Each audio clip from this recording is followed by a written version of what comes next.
Bros before bows. So we kind of been a little bit. We're kind of busy with stuff going on. Corona watch. Just kidding. And that's the thing you see on the news. Anything you see, everything about. I'm almost tired of. Well, so even on Instagram, Yeah. tired of hearing about coronavirus. Even though it is a serious thing, and hopefully everybody's staying safe and healthy. It's actually freed up more time for us. Yeah, a little bit more time for us, but actually we've been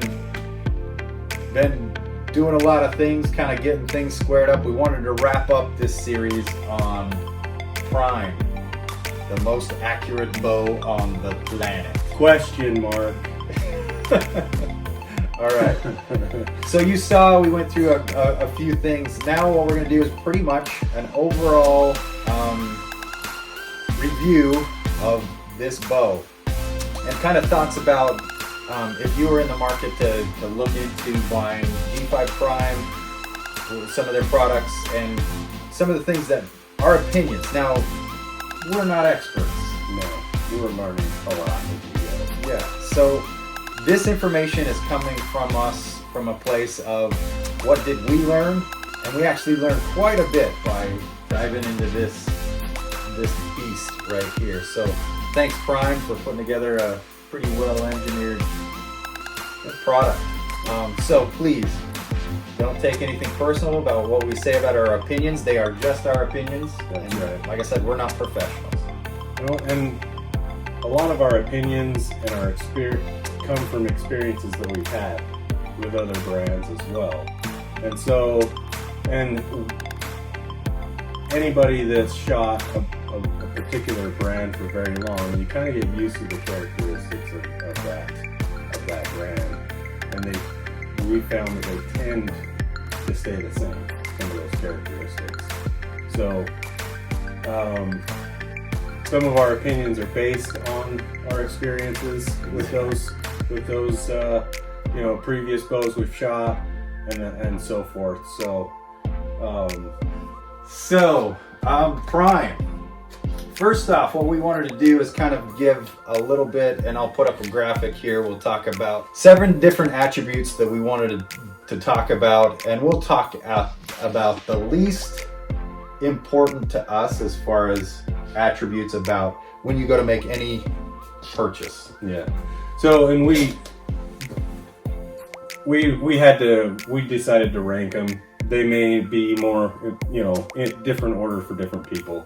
But least important would be value or cost. All right.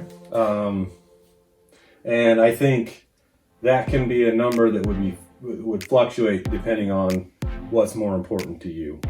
Yeah. So how was this cost? What was the cost for you on this? It was, oh gosh, I think I paid, I might have to look for sure, but it was around $800. I got it on eBay. So we could do a screenshot of what he actually paid on eBay. Yeah. Around $800, which that's not bad for, it was a demo, right? Is what we're assuming? It was a demo, it was unregistered, so I was actually able to register the serial number with Prime, and it took quite a while, but I finally got the hat. So registered the serial number, which comes along with every 2 years you can get cables and strings. That's pretty good value. And the next on the list, and so we're going to get more into the characteristics of the bow itself. Draw cycle would be number 6. So draw cycle, so I can talk a little bit about the CT3 draw cycle. A little bit different bow than this, but pretty much the same platform, just a little bit shorter axle to axle. Draw cycle was awesome. Yeah, and it was probably even a little bit better for this bow. Same cam system, longer axle to axle. We found that with longer axle to axle, you do get a little bit easier draw cycle. I noticed when I pull this bow that it's pretty consistent all the way through. There's not really a big hump. It just draws all the way back until you hit the valley and the wall. Yeah, you drop off into the valley, kind of a little bit hard drop off, and we'll talk a little bit more about the valley and the back wall here in just a bit. Well, that's next on the list. So. All right. So back wall. Back wall for Prime is, I don't think you're going to find a more solid back wall. With this model, they gave you the option of having either cable stops or limb stops. And I started using this bow with the limb stops, and then I tried the cable stops, and I really didn't notice a whole lot of difference in the wall. It's pretty solid with either setup. And that's one of the characteristics that's anybody that's shot Prime or knows anything about Prime, they're very solid back. Solid, so probably out of all of the bows that I've ever shot, the most solid back wall. Now we'll talk a little bit how that plays into the other factors of what you want in a bow, but if you really like a solid back wall, you're going to love the back wall on Prime series. That's right. And then number 4, adjustability, modularity. And what we mean by that is adjustability and draw lengths, adjustability. This bow, you can actually adjust the let off. I don't know what the bottom end is. I want to say it's 80 to 90. 80 to 90%, I want to say too. We'll put a graphic up. So we'll verify that. Yeah, put it in there. And draw length. So and anybody that knows anything about the CT, the Logic CT, knows that they are, you buy the draw length. The cam is set. You aren't able to adjust it without changing out the cams. So as far as modularity with this bow, it doesn't rank very high. Even when it goes to adjusting, like Josh was talking about, when you adjust the let off, it actually changes the draw length when you're adjusting let off. And one of the things that I ran into with that is, so I found myself, and I like a lower percentage let off, a higher holding weight. That's more what I'm used to shooting. So I was looking to have a little bit more holding weight, and because the draw length was a little on the short side, and we found that Prime is almost an inch short on their draw lengths. What I found was that I had to shoot that 90% let off to be able to be even close to the right draw length. And so it was a little bit of a drawback for me as far as that's concerned. So that's one thing to note about the Prime CT series. When they went to the Black series, they fixed a lot of that problem by being more adjustable. So if you really like other characteristics about Prime and you want a little bit more adjustability, they fixed those problems. It appears we actually haven't, I mean, other than shooting them in shops and testing them out, we haven't really had an opportunity to tinker with the Black series yet. No. But we assume that that's fixed with the Black series. Yeah, it would have been really nice to be able to adjust that, get the right let off, and tweak the draw length to fit what I needed. So moving down the list, number 3, stability, how it holds on target. This bow is right up there with the best as far as how you're able to acquire your target and hold. It's very stable. It wants to stay where you put it. I don't know if I can elaborate more than that. That's pretty much. Basically what he's saying is when you draw it back and you aim, it seems to be, well, it is. The way that they've got this design with your grip in the center of the bow, the balance is perfect. And you can actually improve that even more with back bars and stabilizers. So as far as being able to hold on target, I have never had a setup hold on target better. Yeah. I don't know that the Traverse is given a run for it. Okay. yeah, this one holds pretty steady. And then to number 2, tunability. That one's pretty important, especially for us. We like to do our own stuff, and of course we kind of mentioned it earlier. We're learning a lot, and especially with this setup, there's some specific things that you might need to know if you wanted to do that. And I don't know. Well, I'll let you go from there. Well, the thing is all right. When I look at and when I think about the experiences that I had with my CT3 and with you and your CT5, that so they've improved a lot from the CT to the Black Series. With the Black Series, they shim. You can actually shim your cams if you have an issue with cam lean and you want to stay on center shot as much as you possibly can. And that's kind of our experience, is that when you can get a bow tuned on center shot, it seems to be much more efficient. Yeah, more efficient, and it seems to be more forgiving. What you see when you're actually shooting it is more consistent point of impact. So with the CT series, there is no shims. There is no. So we do have the Flexus, but the Flexus is micro tuning. Yeah, one of the things that we found with the Flexus is you really have to be pretty close and just use that for your fine adjustments. And even still, we didn't really use it a whole lot. No, because we could actually, when we were doing our fine adjustments, when we were doing our walk back tuning, we did it with the rest. Yeah. So basically we put Flexus at neutral and left it there. Now, like I said, we're no experts with this, but it felt like tunability probably didn't rank very high. And no. Yeah, that's just our experience. Our experience. Yeah.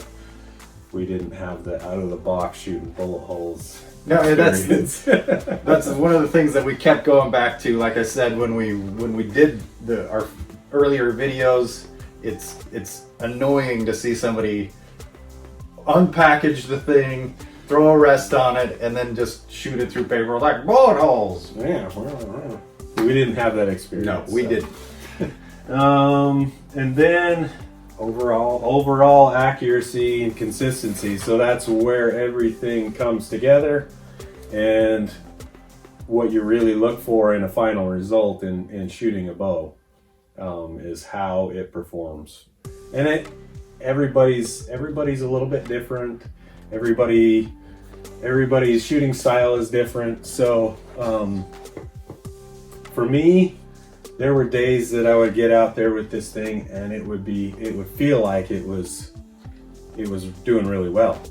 And then the very next day I'd go out and I couldn't figure out what the heck was going on. And then you did see some things in that last video with the release that I was using. I had to make some adjustments with the release, and I think I was trying to use true back tension release, and that's where I feel like this bow left me short, I guess is what I want to say. And it comes back to some of the things that we've already talked about as far as its characteristics. So back wall. That's it. So when we talk about overall accuracy and consistency, and this has been a learning experience for me, because when I'd watch videos on YouTube and people talk about, oh, that's a solid back wall, that's great, I would kind of think, oh, or what makes that great? Why would people not want this? Why doesn't everybody have limb stops? Well, and you've got Hoyt. They've actually been trash talked for their spongy back wall. And then so they've never really had a solid back wall, but does that make it a bad thing? So that's the thing. What I was trying to say is that my learning experience, as I start to use other shooting techniques as far as that goes, as pulling through the shot, activating either a thumb trigger, even a finger trigger, and even a true back wall tension the correct way by pulling through the shot instead of pulling the trigger or squeezing the thumb or yanking it off at the end. Mm-hmm. I've found, me personally, and like I said, this is my opinion, is that it's much less forgiving if there's a little bit of give in that back wall. And you said you mean more forgiving. Yeah, exactly. Sorry. It's much more forgiving as you have. So if you talk about force curves, if you have a solid back wall and you pull into that solid back wall, that force goes straight up, The right? curve is very steep. Very steep curve, which would be the same with this back wall. So, and one of the things that we also found with the rest or the grip is that repeatability was very difficult with this grip. Even though it is very solid, it seems to have characteristics that you would want in a grip. It was hard for a couple reasons. I felt like, and some people just go ahead and wrap, tennis racket handle or tape on it. I don't like putting anything on there. I like a clean feeling rest. I don't like tape. I don't like or grip. I don't like having any tape or anything on there. I found it very hard to feel comfortable, especially if you had a little bit of sweat or if it was cold. It would always want to slide up into the throat of the grip. And that's the thing. I have a theory about that, and I think it has to actually do more with the back wall characteristics than it does with the actual grip. Yeah, so I found it very difficult to repeat the same amount of pressure. I was using the Honey Badger for a little while, and then I got the Carter Evolution. And that was even harder to figure out. So I struggled with it, and even still with a thumb button, as Kenneth was talking about, the way you're supposed to pull through the shot, I found it very unforgiving. Yeah, or less consistent. Yeah. So as far as when we talk about the things that we liked and disliked about this bow, like I said, if you like a solid back wall, you will not have a problem with this setup. In summary. So I still have this bow, obviously it's sitting here, but I have moved on from it. I've decided that for me, in my experience, I've shot Hoyt a lot in the past, and it doesn't. I'm not a Hoyt fanboy. I have Matthews, and their back wall is a little more firm, but it's still a little more forgiving than what the Prime is. And I found with my experience in shooting and the shot process, trying to pull through, and I think some of you will notice when I shot this, I was not using proper pull-through technique. I was just touching the trigger. In the button, you'll see on the video that my hand never left my cheek. So, and that's how I ended up having to shoot this, and it just ended up being less consistent for me. So my son's shooting this bow now. All right, so that's kind of the wrap up. What about you? You wrap yours up? Okay. Fair enough. CT3, it ended up on the eBay, and somebody picked it up, and I hope they're having a great time with it. I hope they're really shooting. Like I said, it was almost impossible for me to be consistent with that back wall.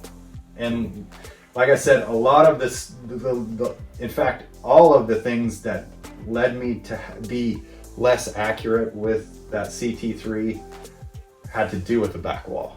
And at first, like I said, I had no idea how it would really affect my opinion of a bow was the back wall. I mean, yeah, I wouldn't say that I'll never own a Prime again. I've actually I've come close to pulling the trigger on buying a black 5, but I think I'm going to wait until the price comes down a little bit more, and I probably will buy a black 5. Here's one thing that's great about Prime. Like I said, in addition to all the other engineering things that are great on this bow, they offer an 80-pound version, which Yes. some companies don't. Yeah. I mean, for the things that you're going to see, future content that we talk about, our goals that we have, the things that we want to do with arrow setups, having an 80-pound version is pretty important. Yeah. It's almost, you almost can't do those things without higher poundage. all right. Hope you like it. If you've got questions, if you've got comments, if you want to say how stupid we are, go ahead and subscribe, make comments, like or don't like, whatever. Yeah. And let us know what other kinds of things you'd like to see, or if you had any other questions about the CT5 or even our opinions about Prime. Yeah. Thanks. Peace.